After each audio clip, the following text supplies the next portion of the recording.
Coming up on Tech News Today, the Galaxy S7 gets 3D touch, Amazon forces hoverboard makers to prove that they're safe, and how to prepare your child for the singularity.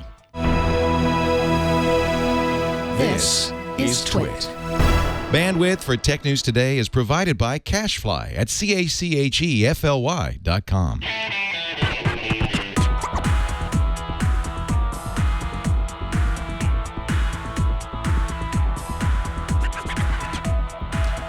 This is Tech News Today for Monday, December 14th, 2015. This episode is brought to you by the Ring Video Doorbell. With Ring, you can see and talk to anyone at your door from anywhere in the world using your smartphone. It's like caller ID for your house. Right now, get free expedited FedEx shipping in time for the holidays when you go to ring.com/TNT. And by ZipRecruiter. Are you hiring? With ZipRecruiter.com, you can post to 100 plus job sites, including social networks, all with a single click. Screen, rate, and hire the right candidates fast. Try ZipRecruiter with a free 4-day trial now at ZipRecruiter.com/TNT. Tech News Today is the show where we talk about the tech news with the journalists who report it. Mike Elgin is once again a roving tech reporter, but you will see him when he stops into This Week in Google, This Week in Tech, and our holiday specials that we will play during the week between Christmas and New Year's. I am Megan Morrone. Our co-anchor today is Lindsey Turrentine, editor-in-chief at CNET.com. Welcome, Lindsey. Hi, Megan. It's good to see you. It's good. Welcome to the show. Thank you. I filled in for Mike a few times, and we've worked together, and it's always been a pleasure. And I've been following your work for a long time. So I guess we should start in with the news. Sources at the Wall Street Journal say the Samsung's Galaxy S7 will arrive in March and will include a high-speed charging port and a pressure-sensitive display like Apple's 3D Touch. Now, I haven't been following 3D Touch in terms of patents, but do you have any idea if this is going to be an issue for them as it has been with patents in the past? Well, it could be. It always can be. I guess it depends on how aggressive Apple's lawyers want to get and how different this is from exactly what Apple has patented. I mean, my understanding is that if the technology works in an extremely similar way to what Apple has filed as a patent, then it might be trouble. If there's a completely different underlying technology that results in more or less the same thing, it could be a loophole for Samsung. So we'll sort of have to wait and see. But there aren't really any phones, to my knowledge, out there that do this like the iPhone does. So, I mean, it's a pretty bold copycat move, or could be. So what's the main phone that you use on a regular basis? I use an iPhone 6. And do you have the 6S? Do you use? No, I actually still have my 6. So I haven't been using 3D Touch religiously. When in our reviews and all the people who use it, some people are really devoted and they love it. So far, I don't think it's been the like sales pattern changing feature that Apple might have been hoping that it was. So it's interesting that Samsung would take the risk to go ahead and copy it because it hasn't been a runaway hit. Some people love it, but it's not the reason people are going out to buy the 6S. Yeah, I have found one regular use for it, and that is when I'm adding a contact to my phone.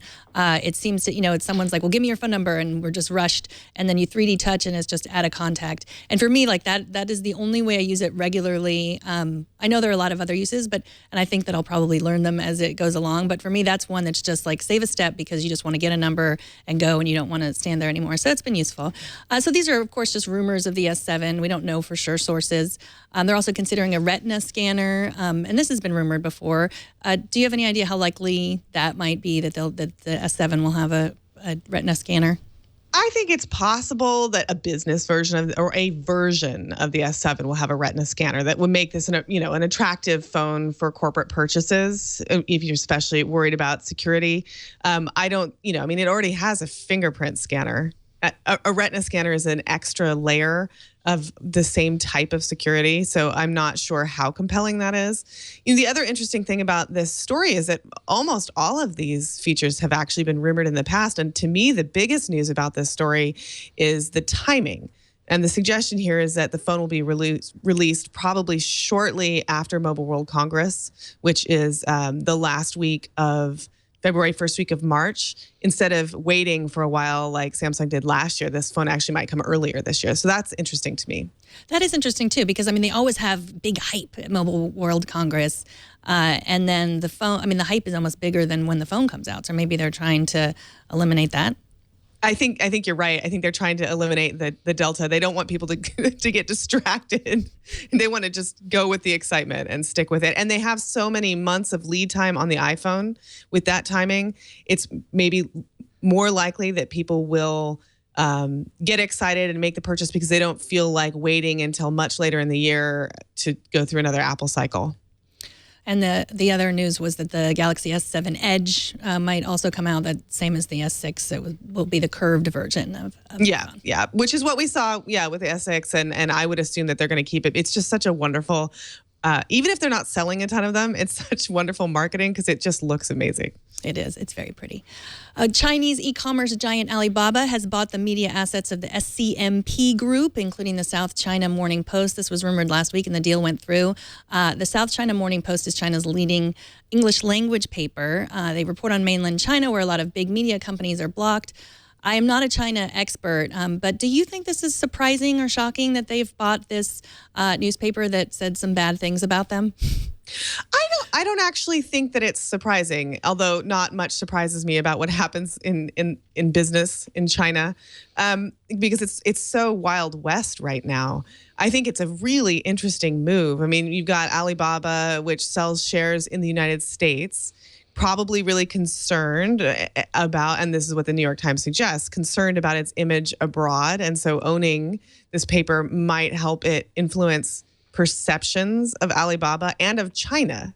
And so I think in this case, it's really interesting because Alibaba and China, the government, have similar goals. And so I don't know. It's fascinating to me. I'm not sure it's shocking. Right. I mean, the combination of business, politics, and media there is so intertwined, and it makes you grateful about what we have here, the free speech here, that people that, anyone from a media company can complain about politics, and it's interesting because the closest we have probably is Jeff Bezos buying the Washington Post. But that's not the same as Amazon buying the Washington Post, like a giant media company. It's a little scary, but it's more upfront, and it's not as if, I guess, even if like Jack Ma had, who's the Alibaba CEO, if he had bought the South China Morning Post, that wouldn't be the same as what this is. No, and what's interesting about this to me is that you've got a giant business running a newspaper as opposed to essentially the government running a newspaper, which is how most newspapers in China are run, more or less. And I think in some ways it's possible that the writing in this paper might be a little bit more free, given how much leverage Alibaba has with the Chinese government, because it's so wildly successful. So this is just wild speculation on my part. But I wonder if outside of the business interests of Alibaba, if it'll be a little bit more free in this scenario. Probably not, but maybe. Right. Well, I think in China, they just expect the worst. And here we still expect the most. And we complain about the least, whenever we suspect that someone's in collusion with someone who shouldn't be, we suspect. But they just assume and then hope for the best. So I guess that's what you're saying. Maybe this is a good thing. Maybe. It's very strange. So let's move on to Taylor Swift. She has inked a deal with Apple, giving Apple Music exclusive rights to Swift's 1989 tour. Joining us to talk about what this deal means for Apple and for streaming media is Mashable's senior tech correspondent and the biggest Taylor Swift fan that I know, Christina Warren. Welcome, Christina. Hey, good to be here, Megan. So how did Apple get this deal? Money? I'm assuming? No. I don't know. I think so. It's interesting. There's a 30-minute interview with Taylor and Zane Lowe that's up on Apple's website right now. I think it's actually airing right now to on Beats One Radio. I haven't had a chance to listen to it, but from the excerpts that we've seen from the interview that came out in the press release yesterday, it appears that after she wrote her infamous memo basically blasting Apple Music for not paying artists during the free trial period, Apple obviously immediately capitulated. The story is famous. It was Father's Day, and Eddie Q and Jimmy Iovine and Tim Cook were all roused away from other things and had to deal with the Taylor Swift issue. And they immediately capitulated, agreed to pay for the music. And then in response, she said, okay, well, I will actually bring 1989, which had not been on any streaming service to Apple Music. And I assumed that just was kind of the beginning of a relationship between Taylor Swift and Apple Music. And obviously there had to be some money changing hands here for them to get this exclusive on the 1989 live album. So Christina, for this new deal, do you have any idea or just want to hazard a guess about how much Apple had to pay or give up? Like what else would they have to do in addition to money?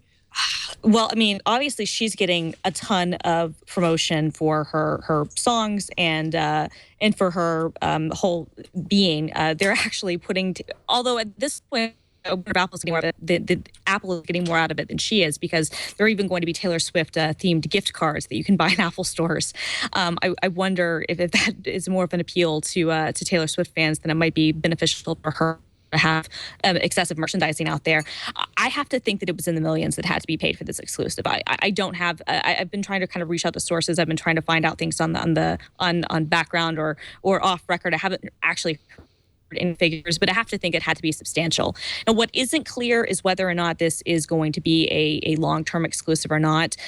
Zane Lowe today kept saying, that it'll be exclusive through the holiday season, which kind of makes me think, okay, they will give this to Apple Music for X period of weeks and then make the DVD available for regular fans who are not Apple Music subscribers to buy. And in that case, it wouldn't be different than what she does with Target, where Target gets deluxe versions of her CDs every year, and then eventually those deluxe version songs become available for purchase on other places as singles. And I think with her Speak Now tour, and again, this proves of what a Taylor Swift fan I really am, there was both the live version that was available on iTunes and a DVD, and then there was a special Target DVD too. So this wouldn't be that different than that if it's possible maybe there might be some performances that are still exclusive only to Apple Music, and then at some point, the DVD or the CD might be available other places too. I don't mean to be blasphemous, but what if Apple promised to continue to promote her like this, for the next 40 years, even if her music suddenly was not good anymore? Yeah, no, I mean, that would be definitely, I guess a risk that they would take. Although at this point, I think that this is probably something, I think Peter Kafka and for Recode kind of compared it to, kind of the nature of loss leaders for the CD, that regular retailers have with CDs, where, you just want to get people into the stores. This could just be a way to get people into Apple Music. They might not really care what they're promising away, as long as they can, get some of the Swiftie contingent to actually sign up for Apple Music, even if it's only as a free trial. So, Christina, is there anything new about this deal? Is there anything that's kind of setting a new benchmark for big music deals? Or is this just one more of the same and we care because it's Taylor Swift and they were fighting with Apple? I think that it's more of the same, with the exception that it seems like, at least how it looks like it's going to be right now. And I don't know all the details because they're being kind of murky about this, and I've reached out for clarification and haven't gotten a whole lot back. But I think that what's different about this than just a typical exclusive retailer deal, and she's done exclusive deals with iTunes before, is exclusive to Apple Music. So it's not going to be one of those things where it's exclusive to Apple Music and iTunes. This is going to be one of those things, the only way you can watch this concert and watch these performances. And the show, I should add, is amazing. It's unreal. I saw it twice over the summer, and it's one of the best concerts I've ever seen. Even if you're not a Taylor Swift fan, just the production quality that went into it is really, really positive and is really amazing to see. But I feel like the fact that this sort of event is exclusive to a streaming service is potentially breaking new ground. I don't know if this is the sort of thing that can scale. I mean, for instance, I wouldn't know if we could expect to see other artists try to do streaming only deals, but certainly something that's this anticipated, the biggest tour of the year, to have the concert film be exclusive, not just to iTunes, because iTunes isn't going to be part of it, but going to be, on Apple Music. That's interesting. So we can watch it if we're Apple Music subscribers. We can watch it on laptops and phones and iPads. And can we watch it on Apple TV also? Yes, you'll be able to watch it on Apple TV. The latest Apple TV update actually added a lot more Apple Music functionality. It was already there in the first version, but the latest version added it too. So yeah, you'll be able to be home for the holidays and enjoy Taylor Swift on your big screen TV. I will be in the Bahamas, so I will not be able to enjoy it on a big screen TV, but I will have my iPad Pro with me, and that's what I plan on doing. So that it's available starting this Sunday? Yes, it'll be available beginning December 20th. Well, Christina, thank you so much for all of your tech knowledge and your T-Swizzle knowledge. Always appreciated here. Christina Warren is the Mashable Senior Tech Correspondent and at Film Girl on Twitter. Thanks, guys. Take care. So in other music streaming news today, Pandora announced Thumbprint Radio. It's a personalized station just for you based on all your thumbs up. It's not simply all of your thumbs up on shuffle, they say. But I don't have the update yet. I tried to check Pandora. I'm a Pandora subscriber, and I couldn't tell the difference between what this is, how this is different than just shuffling all of my stations. Do you have any idea, Lindsey? I think it's just a little bit more customized based on the things that you love. So shuffling all your stations is going to be just anything that has ended up in one of your stations, even if you haven't given anything a thumbs up, right? Like you haven't favorited anything. It's just going to say, here are your 7 stations, and we're going to shuffle through those.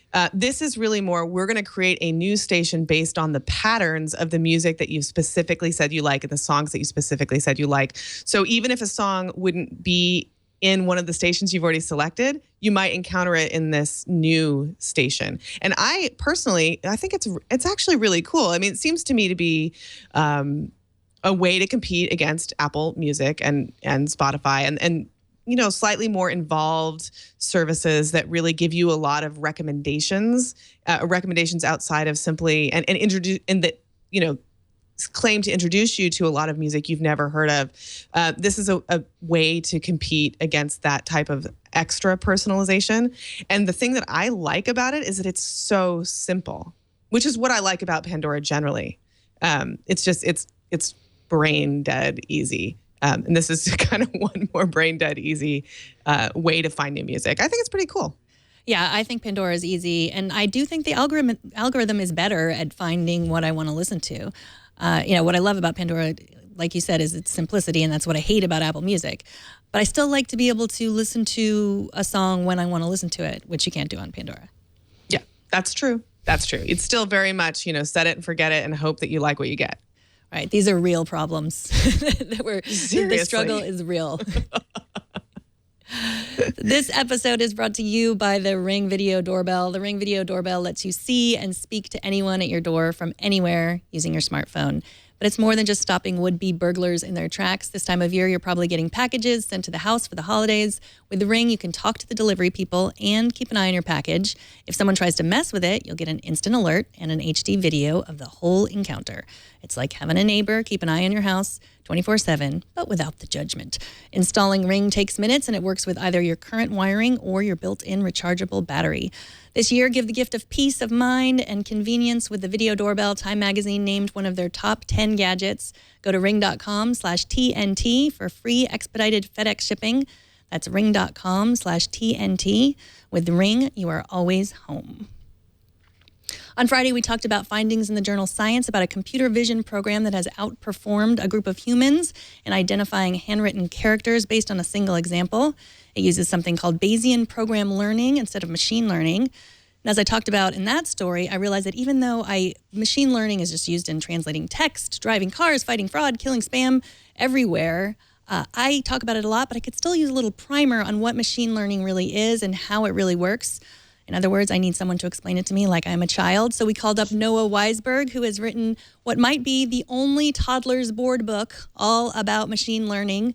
Welcome, Noah, author of Robbie the Robot Learns to Read and CEO of Kira Systems. Thanks for coming on.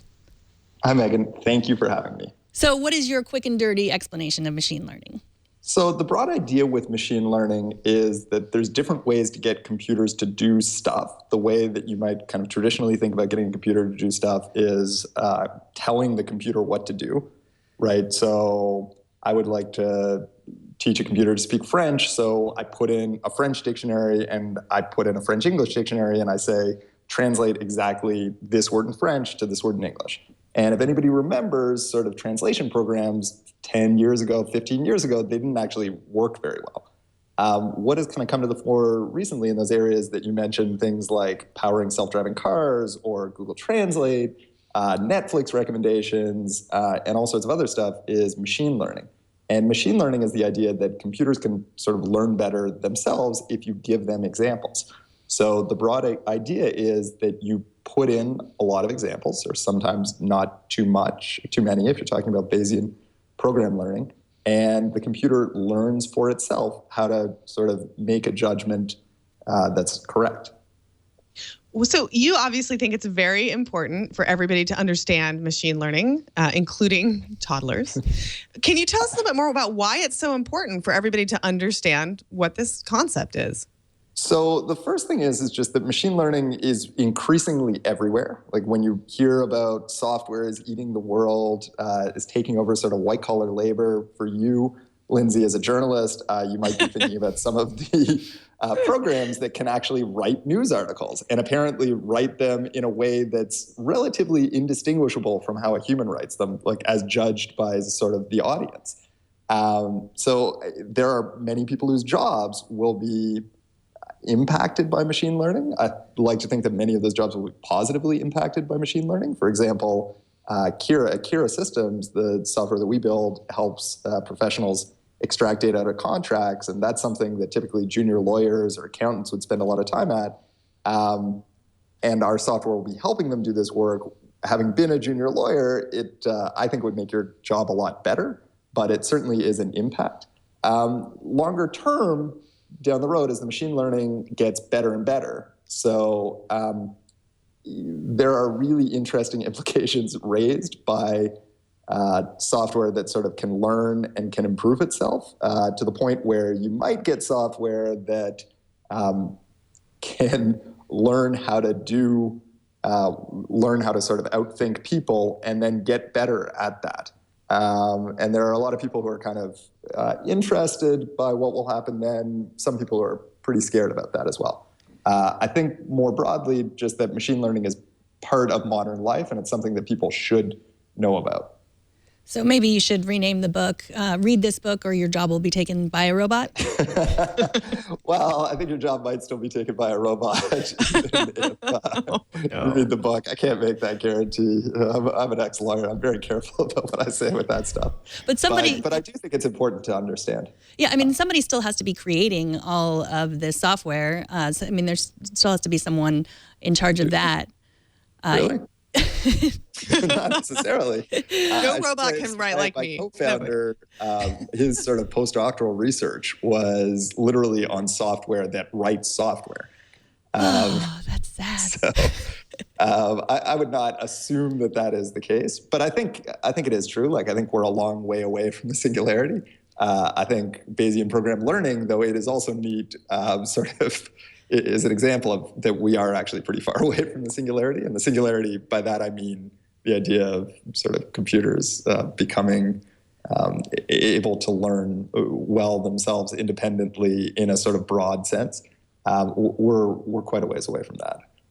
But we are seeing machine learning become more of a part of everyday life. Like the reason that your inbox is not filled with spam anymore when it used to be 7 years ago is because of machine learning. The reason that sort of you can type in text, you can look at a website in Finnish and understand what it's saying is because of machine learning.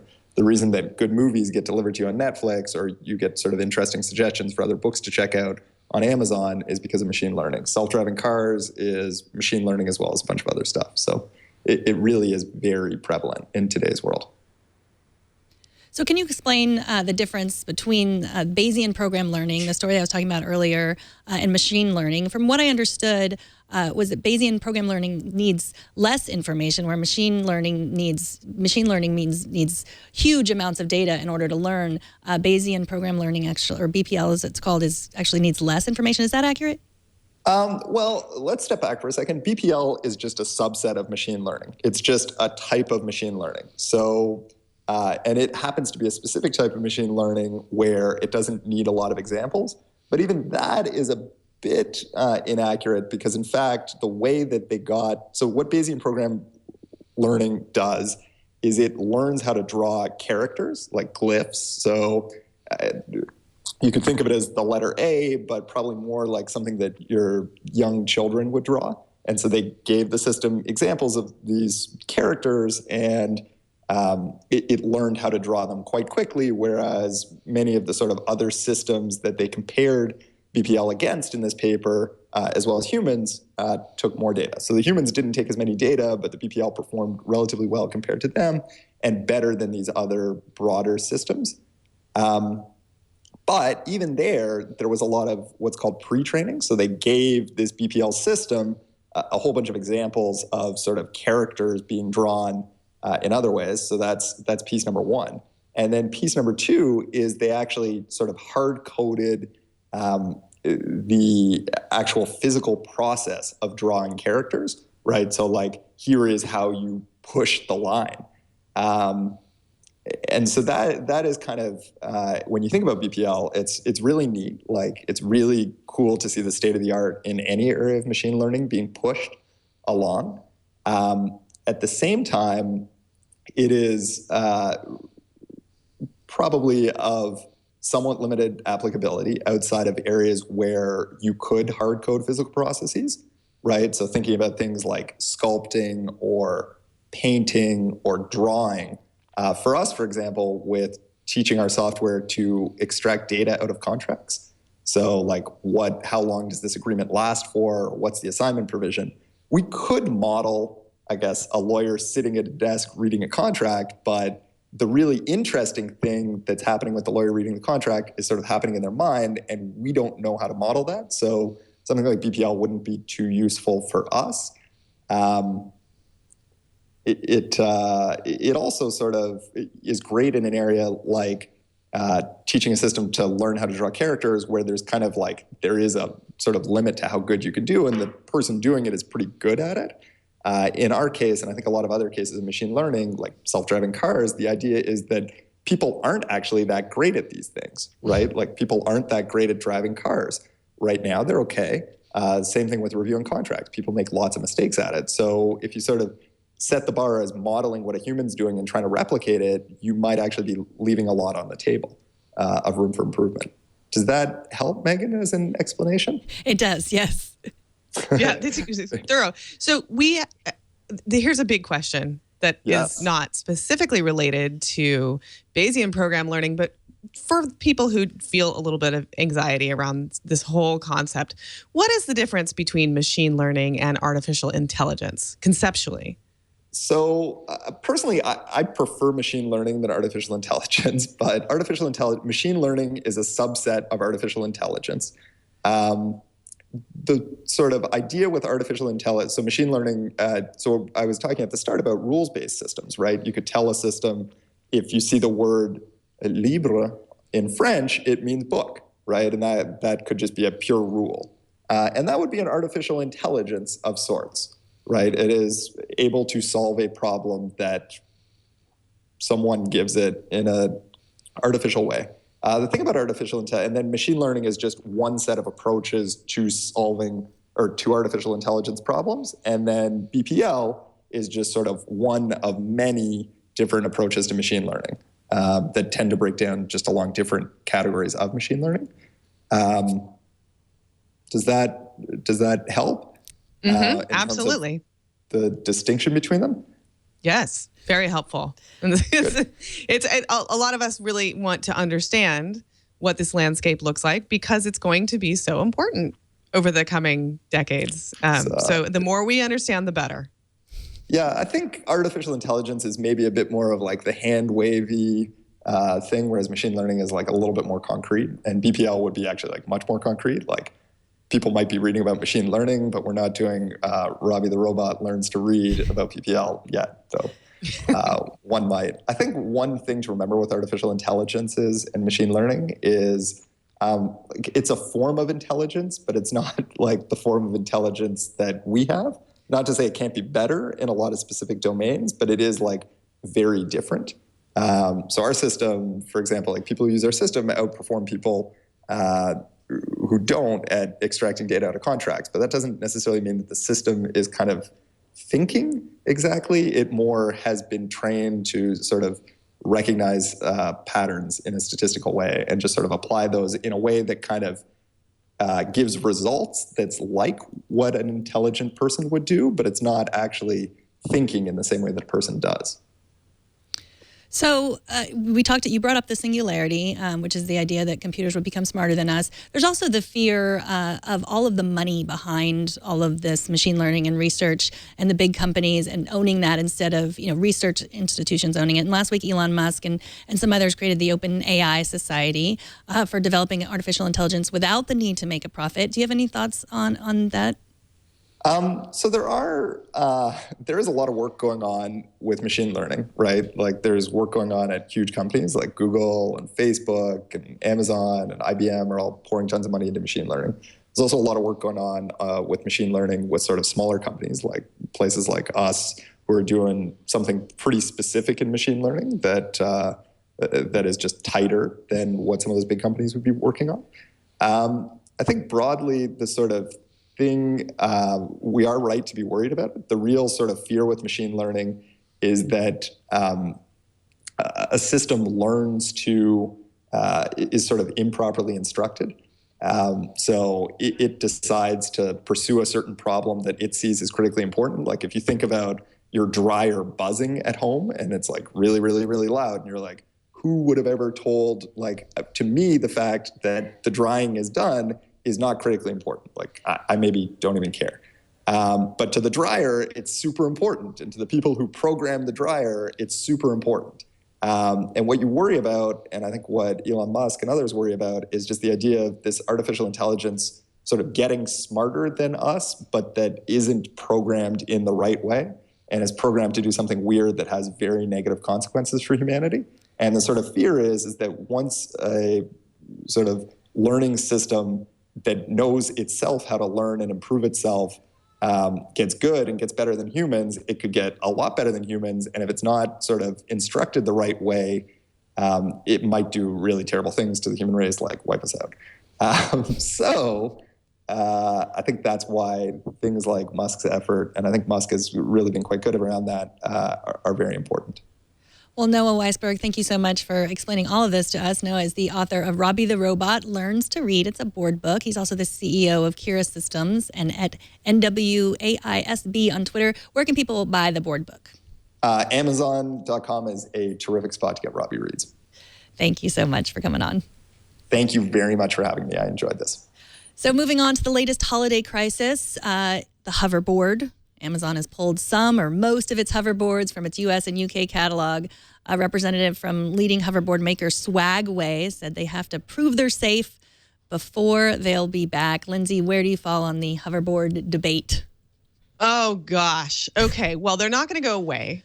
I'm going to say right now, no matter how many fires there are, these things are on fire, so to speak, with the public. People are really into them. There's still some being sold. I'm looking at Amazon right now, and you can still buy some of these. So it looks like Amazon hasn't pulled all of them, but they do, as you mentioned, have to prove that they're safe. And that means that they have to have a bunch of documentation that they have already completed to say, we're following all the rules and regulations. I think that just casually, I see people fall off them all the time. I think that they're really dangerous, and I don't see anybody wearing helmets on these things. And I'm a mom, so wear your helmet. I mean, they're cool. I don't think they're going away. I think that this year there are going to be some hoverboard in air quotes manufacturers who are pretty disappointed with their sales because Amazon yanked their products. And so far we've heard of 10 fires in these with the motors overheating, and the batteries catching fire. Scary stuff. Not considering how many of them are out there. It's not that many, but I think all of these problems are going to need to be sorted out. And then next year, you'll see even more of these for a lot less money.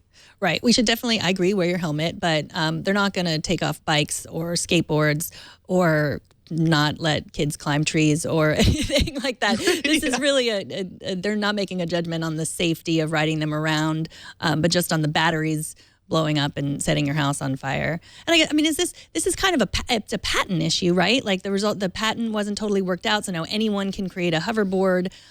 So some are completely safe and some are not. We had Kevin Toffel. I was talking to him because he has one, and he loves it, but he says he doesn't charge it overnight. Like he won't leave it plugged in overnight for safety. So I guess that's one personal safety issue. Safety you can take. Sure, and we tested out. We have a great video on CNET of Brian Tong testing out 4 major hoverboards at different price points.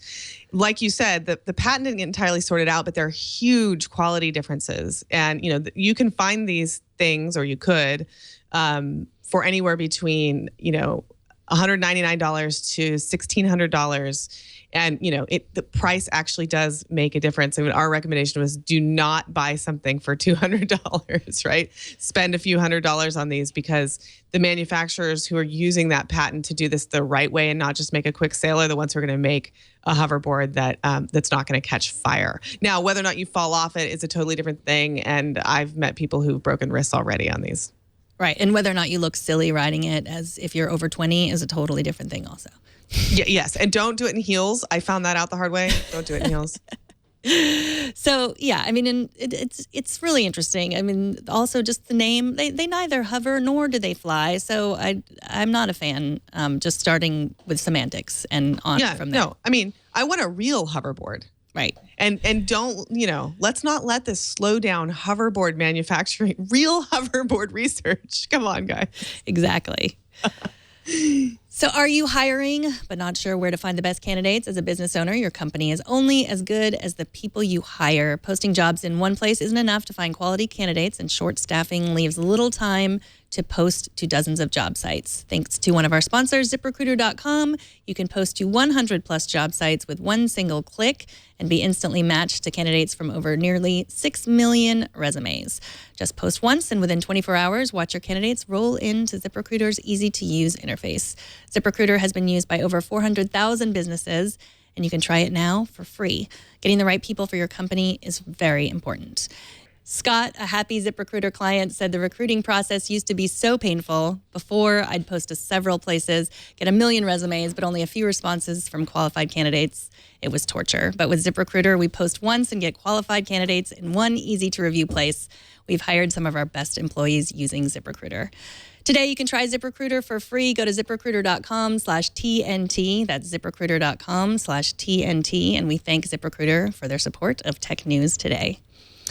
So over the weekend, YouTube released YouTube Rewind, a mashup of the best videos from 2015. Now, depending on how old you are and how much you care about being relevant, you'll have some different feelings about this. I watched it this morning. Even my 12-year-old daughter, who watches YouTube at least 48 hours a day, she did not even know who all these people are. I will watch a little bit of it. Lindsey, have you taken a look at this yet? I have not gotten a chance to watch it yet. But I'm going to do the same experiment with my 12-year-old when I get home, but I have a feeling that if it doesn't have to do with video games, he won't know who it is. Well, that's the thing. My 10-year-old boys also, they knew the Five Nights at Freddy's references in here, but not, the other YouTubers.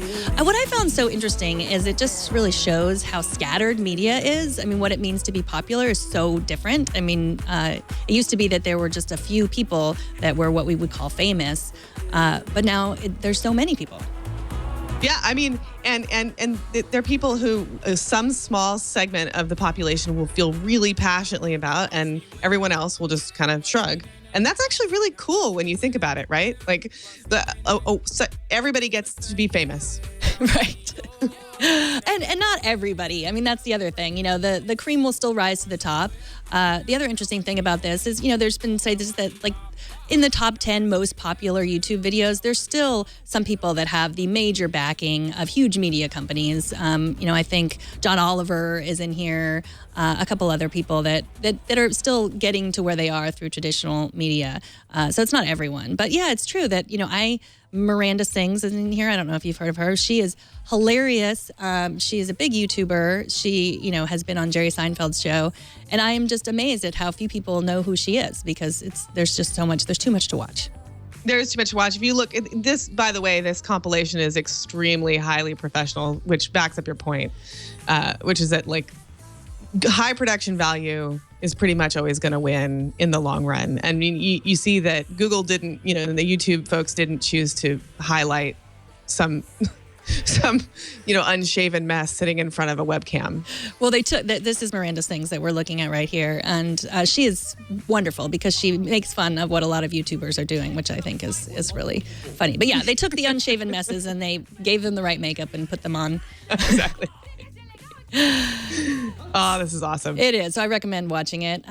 We also received a comment on our YouTube channel for Tech News Today, number 1406. Christina, Warren, and I discussed the Apple Smart Battery case. The comment came from a guy and his computer who wrote, "Why does everyone act like battery packs by Anker and other companies don't exist? Plug it in to charge, unplug when you don't." Thank you, a guy from his computer. Yeah, I think we mentioned Mophie, but I've never used Anker. Have you, Lindsey? My husband has an Anker case. I have a Mophie case. So, you're right. You're right. A guy and his computer, you plug them in and they work. And it's not really news. That's true. So we love your YouTube content comments. We love your tweets. I'm at Megan Morrone. You can email me at megan@twit.tv or email the show at tnt@twit.tv. Our TNT fan of the day is all of you who just must have forgotten to show us how you watch or listen to TNT because we had none. So you can record a video. I know. Record a video of you watching. Take a picture of yourself and your setup. Post it to Instagram, Google+, Twitter, Facebook. Use the hashtag HowIWatchTNT and we will find it. Lindsey, what is your week like this week? What can you tell us is happening? Oh my gosh. Okay, so we're getting ready to be on vacation. But really what we're doing is getting ready to be at CES. Because you cannot work in the consumer tech space without having every single holiday season completely overshadowed by the excitement that is CES. So come see all our preview content on CNET. Excellent. And then the CNET Smart Home, did you decorate it for the holidays? We are doing some fun stuff that, you know what we've been playing with lately? We've been playing with smart drink making machines. Oh. That's fun. Mix your cocktails the smart way. Come check it out. Thank you, Lindsey. Thank you for co-hosting with me. Lindsey Turrentine, CNET Editor-in-Chief, and L Turrentine at Twitter. Thanks for coming on. Thanks for having me. That was fun. Take care. And you can subscribe to Tech News Today on Spotify, Deezer, Stitcher, iTunes, YouTube, Feedly, Yahoo, TuneIn, RSS. You have so many options. You can choose your favorite way at twit.tv/TNT. You can also watch us live every weekday at 10 a.m. Pacific, 1700 UTC at twit.tv/live. And if you're ever in the San Francisco Bay Area, come on in and watch us as part of our studio audience. Send emails to tickets@twit.tv. You can also follow us on Twitter at Tech News Today TV. And don't miss our other news show, Tech News Tonight at 4 p.m. Pacific every weekday. And that is the Tech News Today. This show is produced by Jason Cleanthes and edited by Anthony Nielsen. My name is Megan Morrone. Thanks for tuning in, and I will see you tomorrow.